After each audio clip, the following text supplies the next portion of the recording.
Thank you so much, Amanda, for that very kind introduction. Good afternoon, everybody. I am so thrilled to be here this afternoon. What a beautiful function, what a beautiful day. I'm surrounded by beautiful, happy, successful, empowered, powerful women, and of course, two gentlemen. I really am very, very pleased to be here.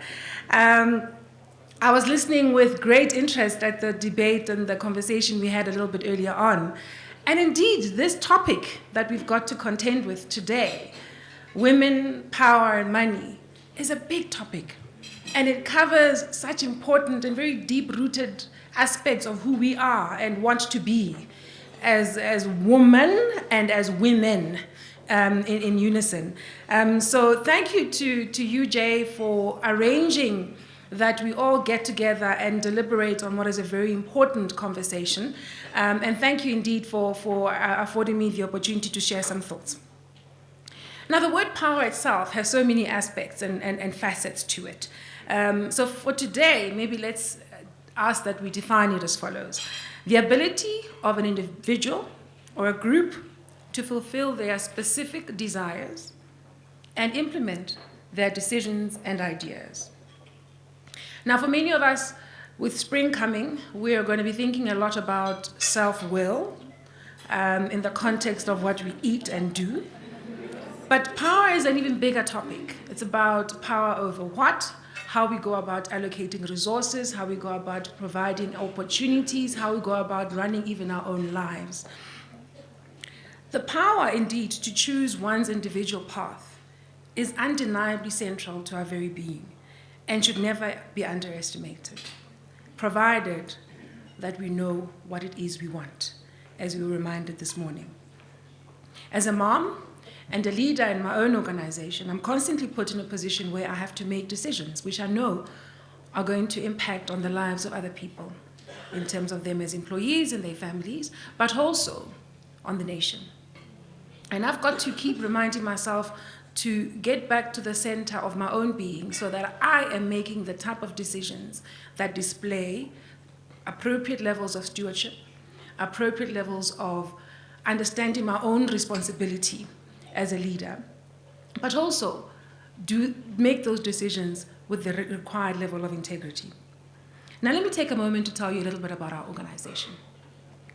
The Office of the Auditor General, yes, first woman in 103-year history, it is an old organization. It is a function of state, one of the Chapter 9 organizations. Many of you have heard of the public office, the public protector, am I right? Yeah. So we're the other sister, okay. And our job is to help to strengthen democracy. And this we do by auditing all of the public sector, whether it's a municipality, whether it's a department in provincial government, a national government, whether it's a public entity. And ours really is to audit and report so that you as citizens understand how your taxes are being applied. We do this work throughout all 9 provinces. We have 3,300 people that work with us in our organization, 500 of whom are chartered accountants, I'm pleased to say, with a very high concentration of Black and women chartered accountants. Professionals who serve with a high level of passion and dedication to try and improve the lives of others through what we do as experts in the field of auditing. 3 of my biggest divisions, or 3 biggest regions, being Gauteng, KZN, and the Western Cape, are led by women. So you can understand that I am called upon to manage a team that's got women and men, so I've got to deal with them with influence and exert power in a way that actually is going to get me the type of results we want, right? So I've got to make sure that they continue to choose to do the work that we do and create an environment where they thrive. So I must lead with strength. Yes, Funeka, sometimes I have to be called that other word. But I must also lead with some level of elegance as well. Throughout history, women have been said to possess traits that are the exact opposite to power, as is often characterized. We are labeled as being the weaker sex, the weaker beings, because we're often not being seen to measure up to our male counterparts. Now, although big strides have been made in the area of women leadership, we do still struggle.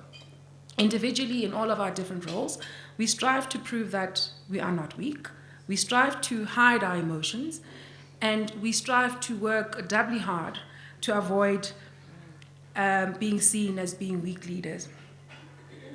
This, however, is actually to our own detriment, because in all of these attempts, we're seeking to become effectively second-rate men, if you think about it, instead of focusing our attention on becoming outstanding female leaders. In reality, as we were reminded by Dr. Rensburg, God made us differently from men. We have different strengths, we have different attributes, and we've got to lead in a manner that demonstrates the strength of those attributes. We've got to ensure that the world experiences a different brand of leadership, the different brand of leadership that it so needs right across societies, right across the globe. So our concern as women leaders ought to be on creating the type of society where men and women will thrive, where indeed we are creating a world that is getting increasingly better. And we're creating the type of platforms where individuals are able to give expression to their talents regardless of their gender. Things have changed over the last century, thank you to the efforts of many women, among them the women of the 1956 march who marched to the union buildings to protest against past laws, and also started a journey towards reducing the levels of discrimination against women. But we also must take a moment to pay tribute to ordinary women who might not have marched, who quietly, in their own homes, dared to tell their daughters that it's okay to have big ambitions, that actually, inconsistent with what the rest of the world will tell you, you, my little girl, must accept that you belong in different places beyond the kitchen, beyond being barefoot and pregnant. Today, women play key roles in industries. We lead many great organizations, be it in the private sector, in the public sector, even organizations that we dared to start up as entrepreneurs. But we also note that despite the success we register, especially in the area of corporate leadership, women, sadly, still earn less than their male counterparts. Last year, Bloomberg News reported in an analysis of the highest paid executives amongst S&P 500 companies. They indicated that, on average, women executives are earning 18% less than their counterparts. Now, Kim talked about, do we really want to be giving away this 5 million rand over the course of our careers earlier on? But if you look even sharper at this thing, Marissa Meyer, remember, she's the one who was appointed the CEO of Yahoo, very young and female, so it was a wonderful moment for all of us as women across the world to take note of. She was the second best paid woman on a list that the New York Times compiled, earning $24.9 million in a particular year. But she still earned less than what that very same company was paying to a man that reported to her. The chief operating officer of Yahoo earned less than what she did. The new CEO of General Motors, remember we celebrated when Mary Barra was appointed as the CEO of that great organization of the United States. She's also being paid less than her male predecessor. Where maybe it's due to the inability to negotiate up front, maybe it's due to not knowing how to ask for that it is that we want, maybe it's neglecting that inner 6-year-old that still exists within us, Kim. But what we know is that for now, equal pay for equal work has not been realized. I think, therefore, all of us as women must applaud the work of our government. South African government recently promulgated the Employment Equity Act and its amendments, and a key element of that particular amendment was this rather innovative idea that equal work for equal pay must happen, must be evident in all that we do. Effectively, what it means is that over and above what are very progressive legislative frameworks around the inclusion of women, around transformation, around the advancement of women, is this new element that makes equal pay for equal work a prerequisite when we engage as employers. When an employer is unable to prove why they would pay A less than B for the same work, they would have to explain or face up to the reality that they are contravening the provisions even of the Constitution around unfair discrimination in the workplace. Now, as important as these legal instruments are, all of us know that the real fundamental change to organizations and to society is going to come when cultures, when behaviors, when attitudes change. And in order for that to happen, we can look no further than ourselves as leaders. For all of us in this room are leaders in our different spheres, in our different contexts. All of us have got to do those things and make those choices that are driving the change in attitudes, in behaviors, and the culture. Because for all the legal instruments we'll put into place, many a corporate we know will hire a very smart attorney or, dare I say it, accountant to help them circumvent that particular provision. So we've all got to rally around the movement of changing attitudes, of changing behaviors and changing cultures. Now, $24 million in anyone's world, US dollars, is a lot of money, right? It gives options. It helps you compile that runaway fund. But it gives you real options around what sort of relationships you choose to stay in, as Dr. Nono alluded to earlier on today. I have my own example of it. That's why, Funeka, I was very quick to put my hand up and say, I have a runaway fund. Because I was taught very early on about the importance of maintaining one's independence and maintaining one's power, especially around money, because it does give you the opportunity to make informed and real choices so that you're not sort of bumbling along as life will take you. With an increasing number of women making significant amounts of money and gaining the power and enjoying the options that it gives us, we ought to reflect on how women deal with their money as well. There's a certain level of wisdom that must go with how we manage our monies.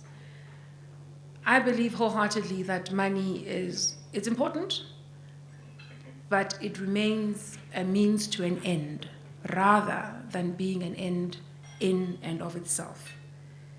It is rather what we choose to do with our money that is of paramount importance than how much we earn.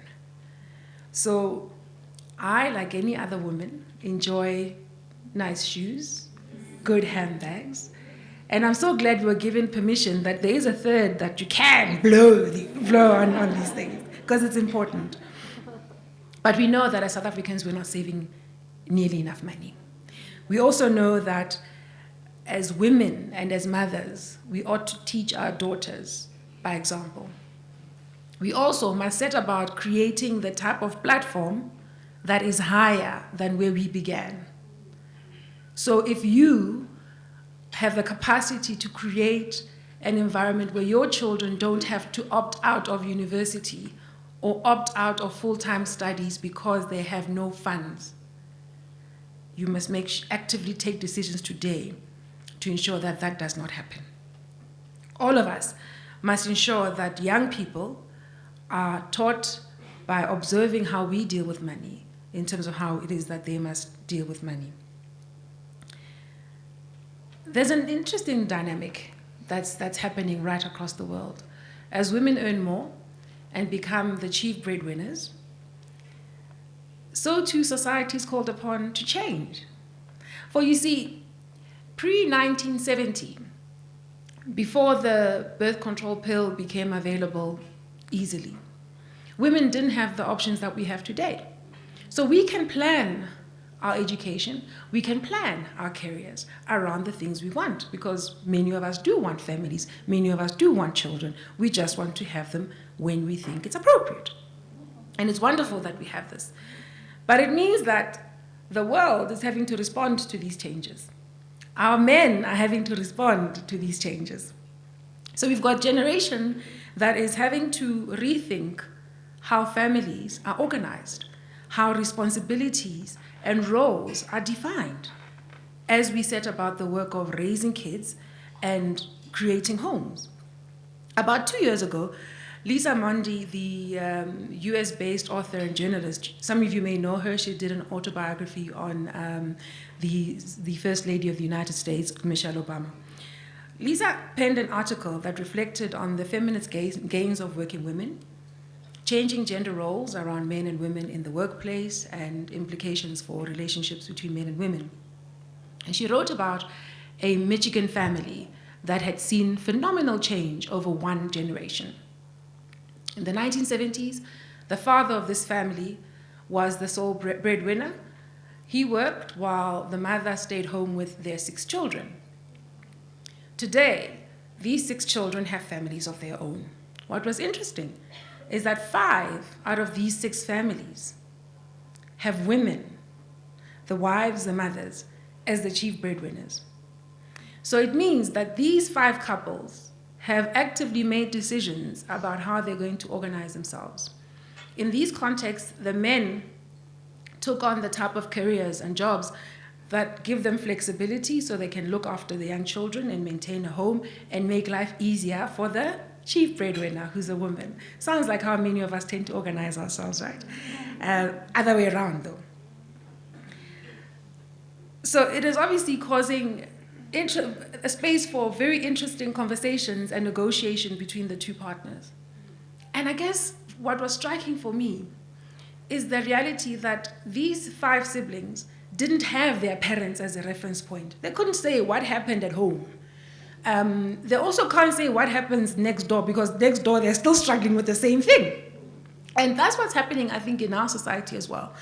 As women are advancing in their careers and earning more, so too we're having to have these conversations with our own partners without too much regard for what's happening elsewhere, without the reference point that gives comfort.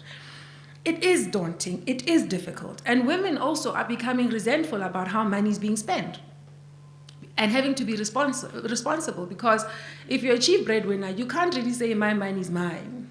You know, when we do budgets, it's yours that we look at predominantly, right? So it's women now that are worried about, well, how are we spending my money? And how are we ensuring that at least I get the privileges and benefits associated with being the chief breadwinner around here?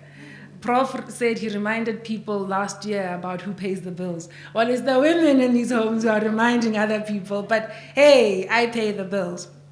But also women are having to contend with the very notion that they're not there for their child's first steps, and that their children are closest to their fathers rather than them.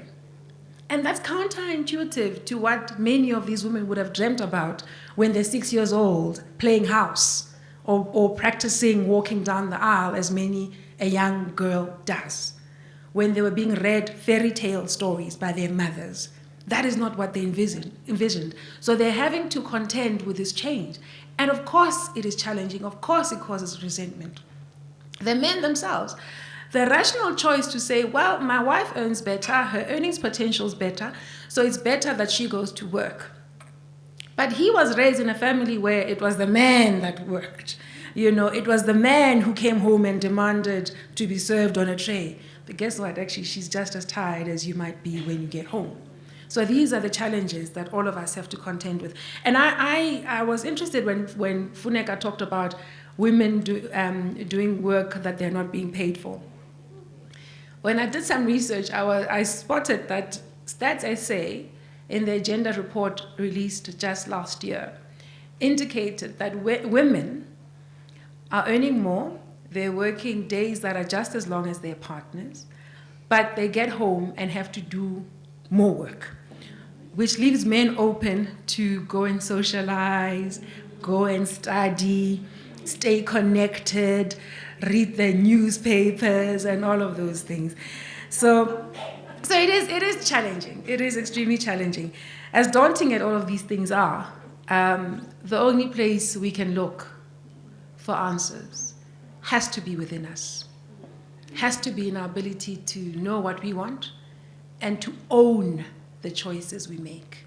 It has to be in our ability to negotiate effectively and on an ongoing basis with our partners, to communicate effectively, because our daughters and our sons have only us to learn from. So that's where they're going to learn. Now, one last bit I want to chat about today is women and our money. Not our money with my partner, but our money more generally as citizens. There's no doubt that we live in one of the most unequal societies in the world. This simply translates to a better life for some.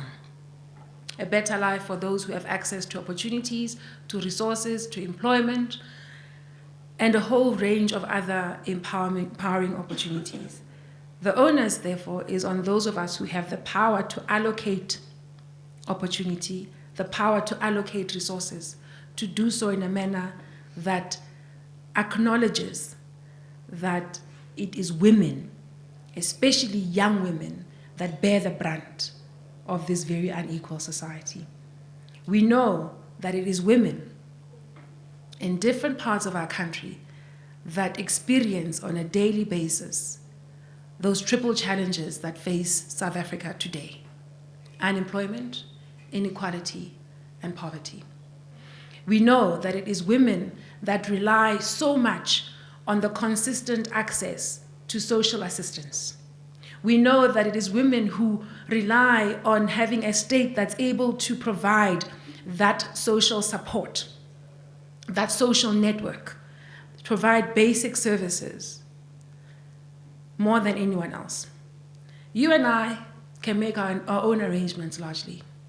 Yes, we'll moan about the potholes, but we'll arrange our affairs so that in 3, 4, 5 years' time, we can buy the type of car that's not going to be damaged because there's a pothole. You and I can make our own arrangements around security. We'll hire private security firms, we'll put up gates. But it is those people that bear the brunt, the real brunt of South Africa's challenges, that can't afford to do that. It is for them that we ought to be conscious of how our state, of how government is looking after our affairs, whether or not we are creating the capacity for government to manage its affairs in a way that will protect and safeguard assets and resources so that services can be granted today and tomorrow. Now, many of you would have noted last week, amongst the noise of everything else, but last week the Auditor General issued his report on the state of municipalities in the country. We audit 319 local government institutions. That includes 286 municipalities. Out of those, 30 got clean audits. You remember that headline, right? Yes. Okay. By the way, and it's good that I'm at UJ with people who have accountants here. Do you guys know what a clean audit is? Before I went there, I didn't. I got to the office of the Auditor General 2.5 years ago, and I had no idea what a clean audit is. So can I ask somebody to tell us? And I'll give a prize to be determined. Any takers on what a clean audit is? No takers.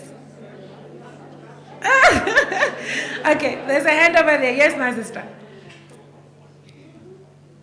think a clean audit is you budgeted for certain things to do and you have done them as you promised. Yes, perfect.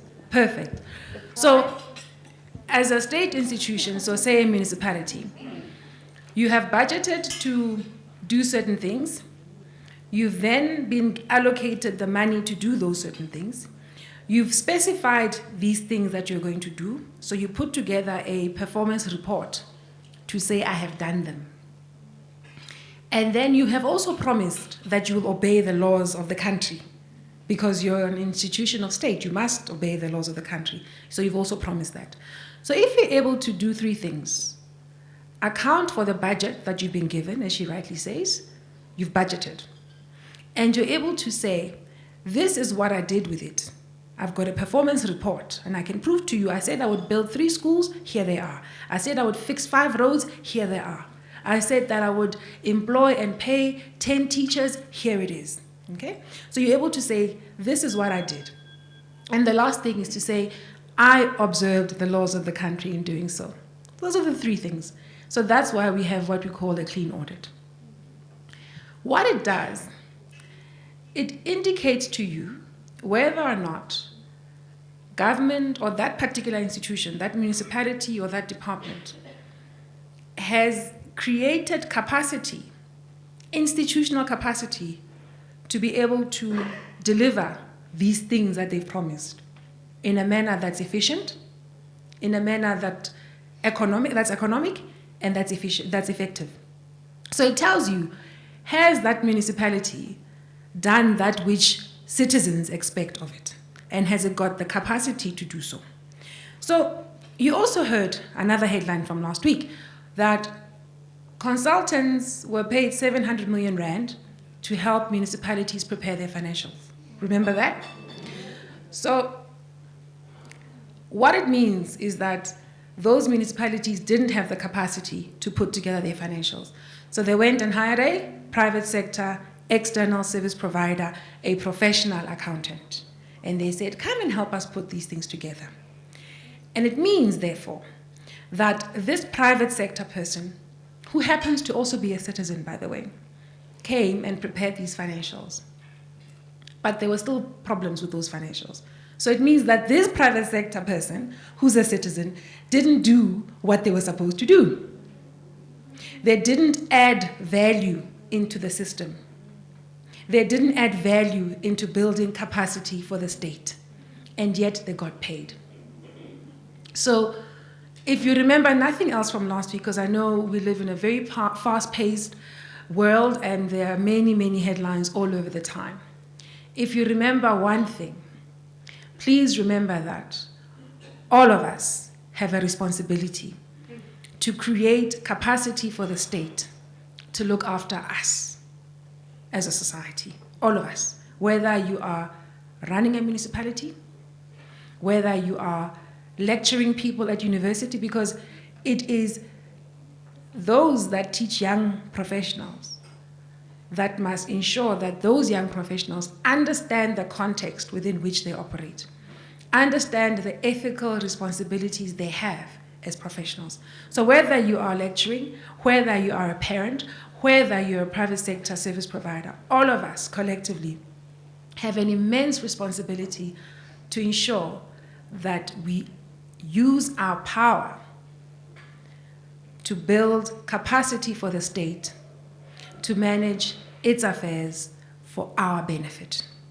Because at the end of the day, this is about building a country that we're going to leave for our children and their children as well. And if we're going to allow ourselves to get comfortable with taking shortcuts, whether as a service provider, whether as government, because it's really taking shortcuts, right? If we're going to allow ourselves to take shortcuts, we are bleeding the country of real opportunity to create a better world for the next generation. So I'll end off on this note. South Africa needs men and women to apply all of their talents, all of their power, all of their influence to ensure that we really do create a better world than what we found. Because we have to ensure that we leave the type of country where the end is always better than where we began. So I'll leave you with one quote from that great feminist, Simone de Beauvoir, who says, "One's life has value so long as one attributes value to the life of others by means of love, of friendship, of indignation, and of compassion." I thank you.